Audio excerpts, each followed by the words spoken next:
திருச்செந்தூர் அருகே மகளின் பூப்புனித நீராட்டு விழாவிற்கு வரும் உறவினர்களுக்கு கொடுக்க கள்ளச் சாராயம் காய்ச்சிய தந்தை உள்ளிட்ட இருவர் போலீசாரால் கைது செய்யப்பட்டுள்ளனர். பூப்புனித நீராட்டு விழாவில் கள்ளச்சாராய விருந்துக்கு போட்ட பிளான் லீக் ஆனது எப்படி? புனித நீராட்டு விழா என்பது தமிழ்நாட்டில் குடும்பத்தினரால் கோலாகலமாக கொண்டாடப்படுவது வழக்கம். உறவுகள் கூடி நலங்கு வைத்து விருந்து வருமாறி ஆசீர்வதிப்பர்.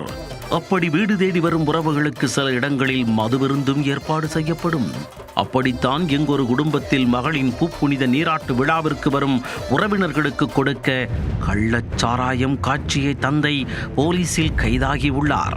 கள்ளச்சாராயம் காய்ச்சிய தந்தை போலீசில் சிக்கியது எப்படி? தூத்துக்குடி மாவட்டம் திருச்செந்தூர் அருகே உள்ள சுந்தராபுரம் கிராமத்தில் வசிப்பவர் செல்வக்குமார். இவர் தனது மகளின் பூப்புனித நீராட்டு விழாவிற்கு வரும் உறவினர்களுக்கு வழங்குவதற்காக கள்ளச்சாராயம் காய்ச்சியுள்ளார். செல்வக்குமார் தனது வீட்டின் பின்புறத்தில் உள்ள தோட்டத்தில் கள்ளச்சாராய ஊறல் போட்டு வைத்திருந்ததாக போலீசாருக்கு தகவல் கிடைத்தது. உடனே திருச்செந்தூர் காவல் ஆய்வாளர் இன்னோஸ் குமார் தலைமையிலான போலீசார் செல்வக்குமார் வீட்டில் அதிரடி ரெய்டு நடத்தினர். அப்போது சுமார் 6 லிட்டர் சாராய ஊறல் போடப்பட்டிருந்தது கண்டுபிடிக்கப்பட்டது. இதனையடுத்து அதை கைப்பற்றிய போலீசார் செல்வக்குமார் உள்ளிட்ட இருவரை கைது செய்து காவல் நிலையம் கொண்டு வந்து விசாரணை செய்து வருகின்றனர்.